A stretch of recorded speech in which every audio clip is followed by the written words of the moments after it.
यह एक अजीबोगरीब घटना से शुरू होता है। एक विशाल पेड़ अचानक प्रकट होता है, जिसकी छाल में एक दरवाजा और अंदर से आती रहस्यमयी रोशनी चमक रही होती है। हमारे हीरो के सामने खड़े इस विचित्र पेड़ को देखकर वह हैरान रह जाता है। वह सोचता है कि इतनी अजीब जगह पर दरवाजा आखिर क्यों है। बिना ज्यादा सोचे समझे वह उस पेड़ को छूने के लिए हाथ बढ़ाता है। जैसे ही वह दरवाजे को छूता है, एक पोर्टल खुल जाता है और अंदर से काली डरावनी आंखें और एक भयानक अंधेरा बाहर झांकने लगता है।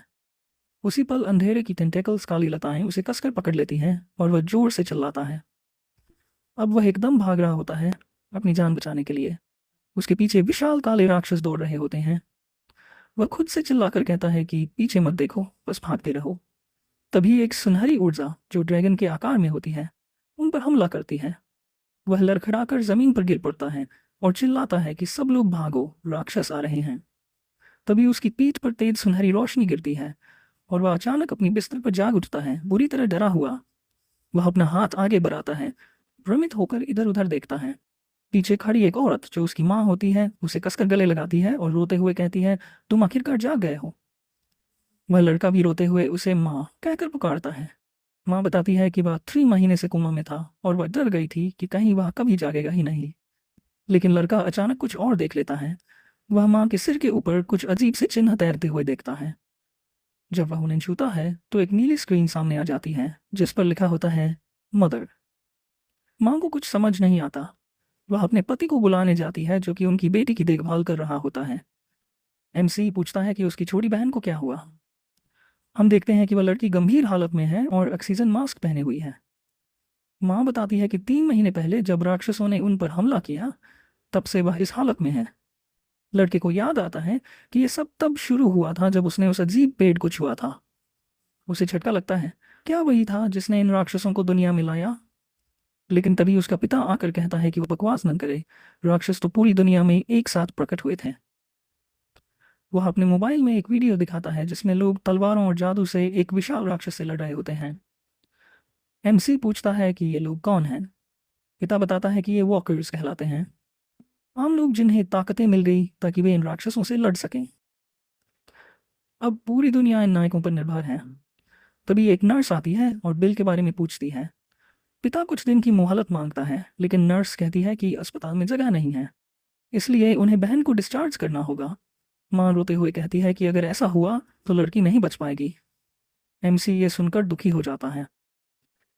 तभी जमीन पर एक सुनहरी चमकती हुई तीर दिखाई देती है जो एक दिशा में इशारा कर रही होती है। वह कहता है कि वह बस टहलने जा रहा है। उसके माता पिता उसे रोकते नहीं क्योंकि उन्हें वह तीर नहीं दिख रही होती। लड़का उस दिशा में दौड़ता है और वह उसी नर्स के पास पहुंचता है।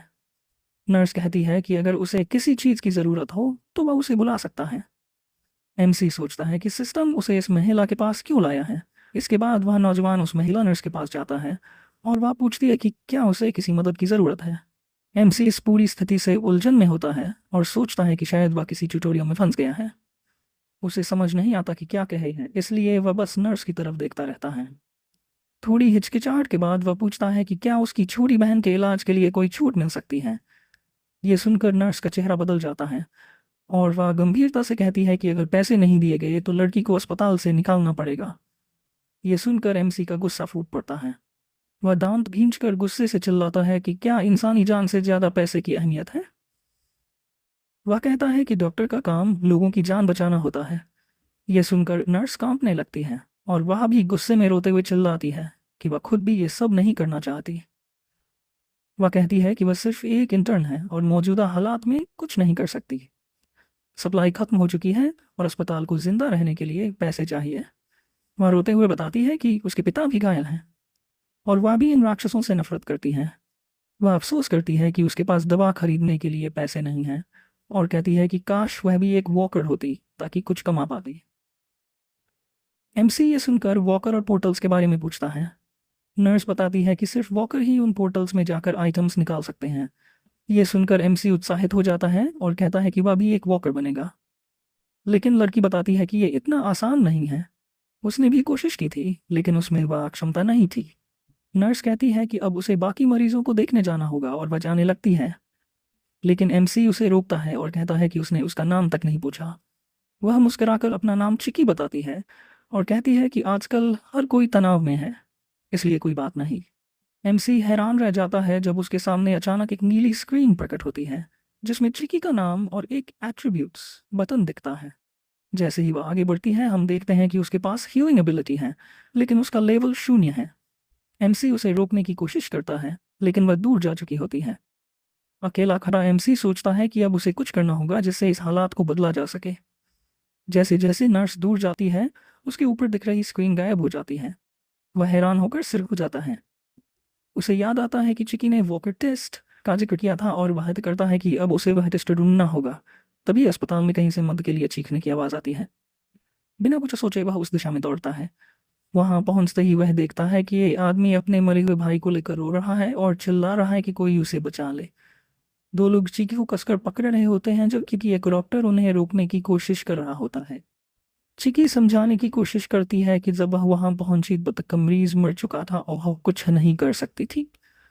तभी एक आदमी चाकू निकाल लेता है और चिकी को जान से मारने की धमकी देता है।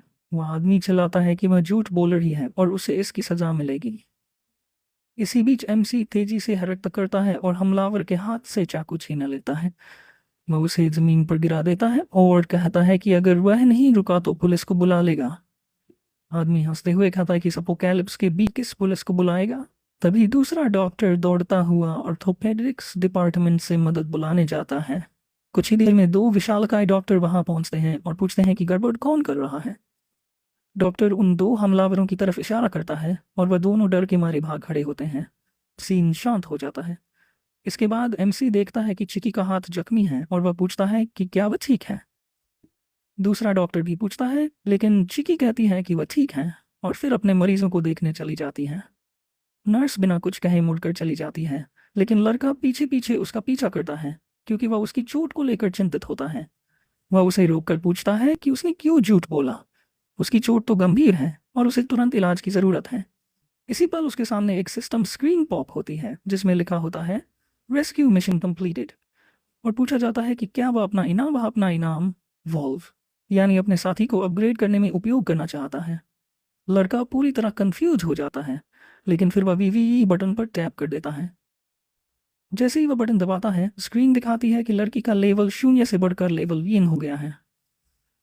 किकी अचानक रुक जाती है और महसूस करती है कि उसके शरीर में एक अजीब ऊर्जा दौड़ रही है। तभी उसकी हथेलियों में हरे रंग की रोशनी चमकने लगती है। दोनों चौंक कर उसे देखते हैं। वह अपनी हथेली पर देखती है और पाती है कि उसकी चोट पूरी तरह ठीक हो चुकी है। वह हैरानी से पूछती है, तुमने ये कैसे किया?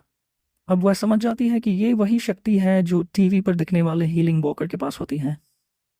किकी चकित होकर कहती है कि टेस्ट में तो बताया गया था कि उसमें कोई ताकत नहीं है, फिर ये कैसे हुआ? एमसी अब पूरी तरह यकीन कर लेता है कि उसकी असली शक्ति किसी और को लेवल अप करने की क्षमता है। वह मुस्कुराते हुए लड़की को बधाई देता है कि अब वह भी एक हीरो बन चुकी है। किकी खुशी से मुस्कुरा देती है। तभी एमसी के सीने में तेज दर्द होता है और वह कराह उठता है। किकी चिंता से पूछती है कि क्या उसे चोट लगी है। लड़का कहता है कि बस हल्का गिर गया था, कुछ नहीं। किकी उसके पास आती है, उसकी छाती पर ध्यान से देखने लगती है। लड़का शर्मा जाता है और पूछता है, तुम कर क्या रही हो? किकी गंभीरता से कहती है, चुपचाप खड़े रहो, और अपनी हथेलियों में हीलिंग एनर्जी इकट्ठी करने लगती है। वह अपने हाथ एमसी के सीने पर रखती है और हरे प्रकाश से उसकी पूरी चोट को ठीक कर देती है। लड़का उसकी नज़दीकी से थोड़ा असहज होता है, लेकिन चुप रहता है। कुछ ही देर में किकी मुस्कुराकर कहती है कि अब वह पूरी तरह ठीक है। लड़का हैरान होकर देखता है कि दर्द एकदम गायब हो चुका है और उसकी सारी चोटें भर गई हैं। वह कहता है, तुम्हारी ताकत तो कमाल की है। लेकिन वह देखता है कि किकी अब थोड़ी थकी हुई लग रही है।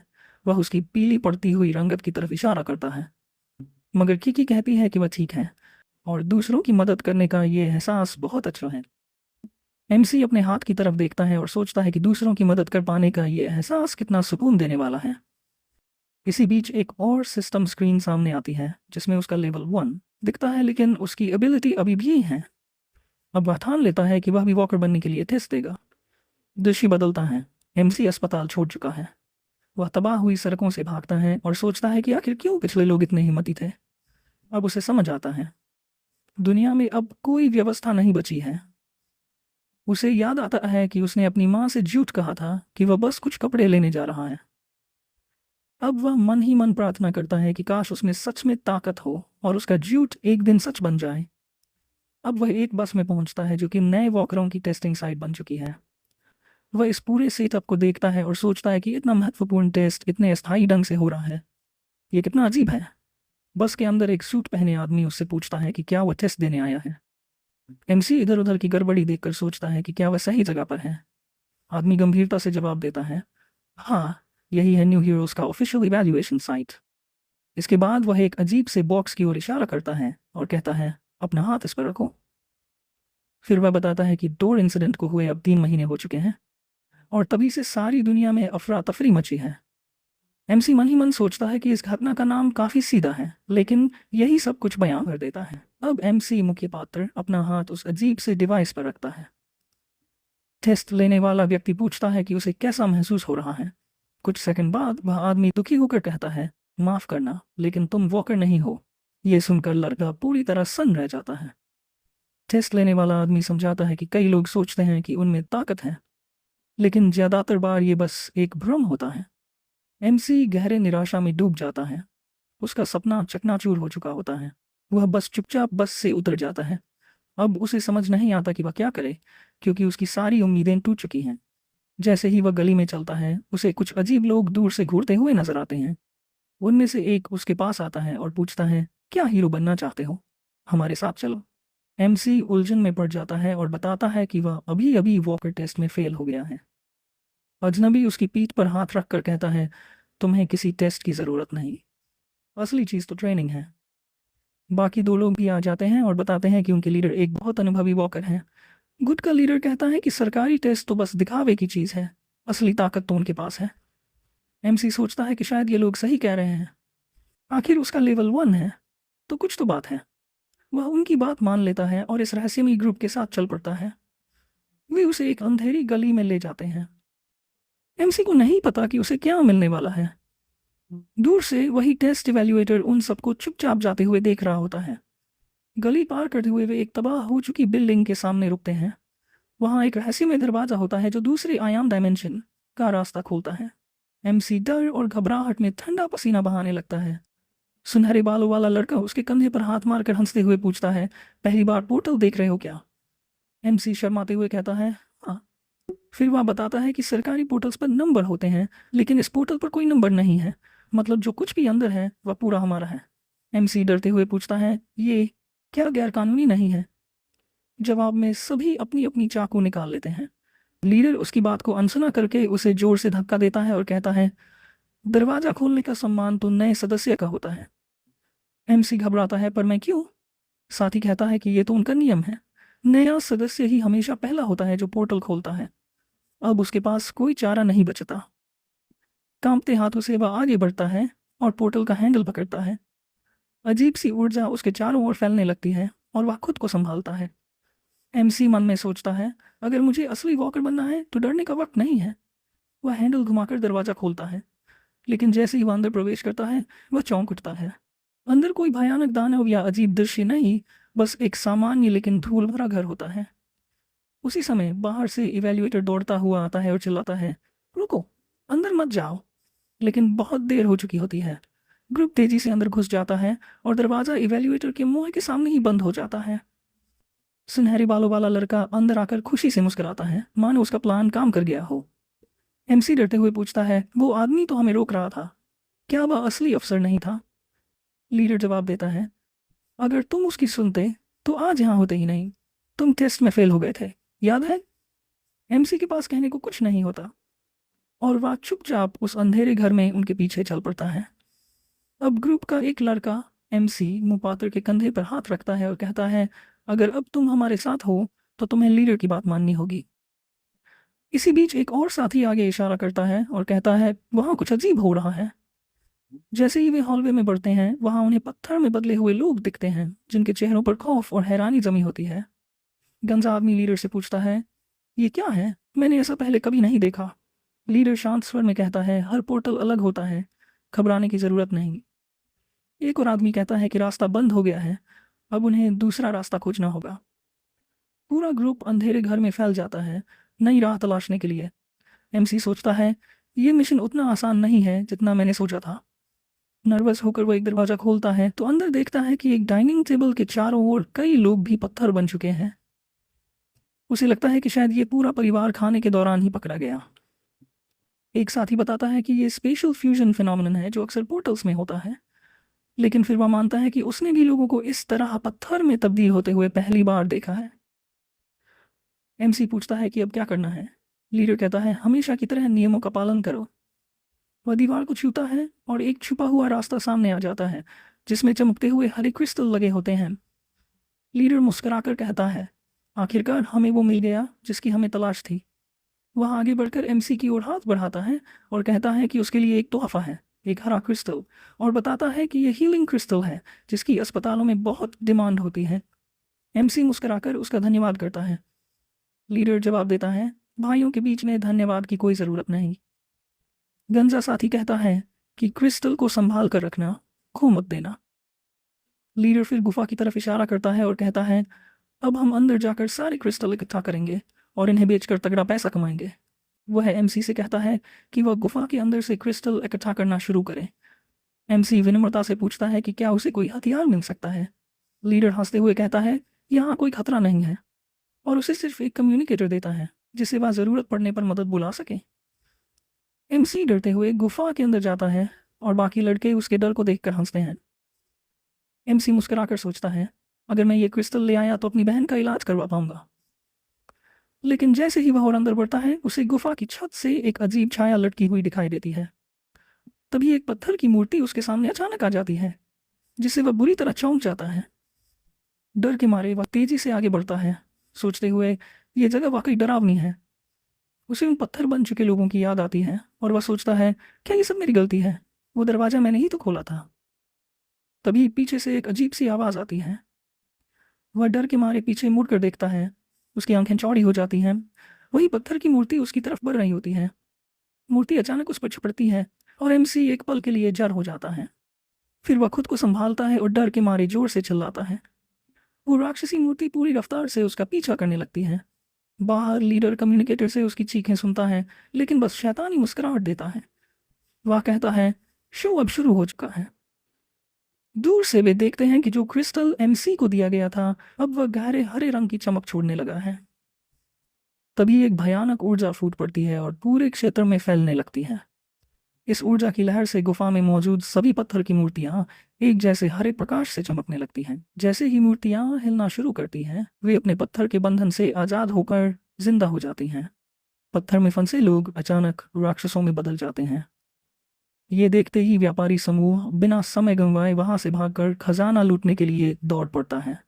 उनका बॉस एक और गुप्त दरवाज़ा खोलता है और आखिरकार उन्हें उनका इनाम मिल जाता है। वह सब हैरान रह जाते हैं क्योंकि वह पूरा कमरा हरे क्रिस्टलों से भरा हुआ होता है। उत्साहित होकर तीनों जितना हो सके क्रिस्टल तोड़कर इकट्ठा करने लगते हैं। उधर गुफा में हमारा हीरो अब भी पीछा कर रही मूर्ति से भाग रहा होता है। गुफा के अंत की तरफ देखते हुए उसे एक अजीब सा ढांचा दिखता है जो एक विशाल पेड़ जैसा लगता है। डर के मारे वह सोचता है कि अब वह कहाँ भागे। कोई रास्ता न देख वह एक रैंडम दिशा में भागने का फैसला करता है ताकि उस राक्षस से पीछा छुड़ा सके। वह एक संकरी सुरंग से होकर दौड़ता है। उम्मीद करता है कि कोई बाहर निकलने का रास्ता मिल जाए, लेकिन वह सामने और भी मूर्तियों को खड़ा देख लेता है और हैरानी से पूछता है कि ये सब क्या है। तभी वे मूर्तियां भी जिंदा हो जाती हैं और चारों तरफ से उसे जबरदस्ती पड़ने की कोशिश करती है। वह बच नहीं पाता और जोर से जमीन पर गिर आते आता है। मुश्किल से उठने की कोशिश करते हुए वह गुस्से में आ जाता है और एक मूर्ति को पूरी तरह से किक मारता है। अपनी ताकत देखकर वह चौंक जाता है और सोचता है कि क्या वह जमीन से लड़ सकता है। फिर उसे याद आता है कि अब वह एक वॉकर है और वह इन राक्षसों से लड़ सकता है, लेकिन वह सोचता है कि क्या वह सिर्फ नंगे हाथों से ही लड़ पाएगा। उसे अपनी पिछली किक याद आती है जो काफ़ी जोरदार थी। वह तुरंत अपने कम्युनिकेटर से लीडर को चिल्लाकर कहता है कि उसे एक हथियार चाहिए, लेकिन दूसरी तरफ डिवाइस ज़मीन पर पड़ा होता है और बाकी लोग सिर्फ क्रिस्टल इकट्ठा करने में लगे होते हैं। बॉस उसकी बात को नज़रअंदाज कर देता है और अपने साथियों से कहता है कि जल्दी करो, वो लड़का ज़्यादा देर नहीं टिकेगा। एक गुर्गा मुस्कुरा कर कहता है कि ये उनकी किस्मत है। क्योंकि पहली बार इतना खजाना मिला है। लीडर हंसते हुए कहता है कि छात्रों को बेवकूफ़ बनाना सबसे आसान है और वोल्ड का अपनी मौत का खुद जिम्मेदार है। हीरो यह सब सुनकर गुस्से से दांत भींच लेता है। वह जोर से चिल्लाकर कहता है कि उन्होंने उसे धोखा दिया है। उस ग्रुप के लोग उसकी आवाज़ सुनकर चौंक आते हैं। लीडर एक शैतानी मुस्कान के साथ कहता है कि अब से जानने का कोई फायदा नहीं, और फिर वह डिवाइस को जोर से पैरों तले कुचलकर तोड़ देता है। दूसरी तरफ हीरो डिवाइस टूटने की आवाज़ सुनता है और कनेक्शन हमेशा के लिए कट जाता है। गुस्से से कांपते हुए वह सोचता है कि ये गद्दार तो राक्षसों से भी बदतर हैं। गुस्से की लाल रोशनी उसके चारों ओर फैल जाती है और वह चिल्लाकर कहता है कि गद्दार राक्षसों से भी घटिया होते हैं। इसी दौरान एक पत्थर का राक्षस चुपचाप उसके पीछे आ जाता है। हीरो एक टूटी हुई स्टूल उठाता है और उसे हथियार बना लेता है। जोर से चिल्लाते हुए वह राक्षस पर हमला करता है और एक ही बार में उसका सिर तोड़ देता है। ये देखकर वह समझ जाता है कि वह सच में इनसे लड़ सकता है, लेकिन उसकी उम्मीद ज्यादा देर तक नहीं टिकी। क्यों भी राक्षस उसकी तरफ बढ़ते हैं। हीरो चिल्लाता है और उन पर टूट पड़ता है, लेकिन इस बार उसका हमला रोका जाता है और वह हैरान रह जाता है। फिर एक राक्षस उसे जबरदस्त ताकत से मारता है और वह दूर जा गिरता है। जमीन पर गिरा हीरो सोचता है कि अब उसका वार बेअसर क्यों हो गया। तभी एक राक्षस उसका पैर पकड़ लेता है और उसे जकड़ लेता है। हीरो चिल्लाता है कि उसे छोड़ दो और खुद को छुड़ाने की कोशिश करता है। तभी उसके सामने एक विशाल राक्षस आंख खड़ा होता है और उस पर बेदर्दी से लगातार मुक्के बरसाने लगता है। हीरो जोर से चीखता है लेकिन कुछ भी नहीं कर पाता और दूर फेंक कर दिया जाता है।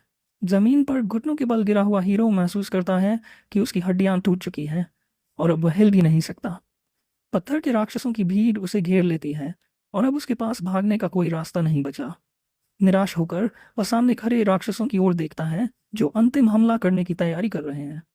जैसे ही वे हमला करते हैं, हीरो को एक साथ कई वार झेलने पड़ते हैं, लेकिन तभी एक सुनहरी आभा उसके शरीर से फूट पड़ती है और उसकी आंखें चमकने लगती हैं। उस सुनहरी शक्ति के प्रभाव से उसे गति मिलती है और वह हमलों से बच निकलता है।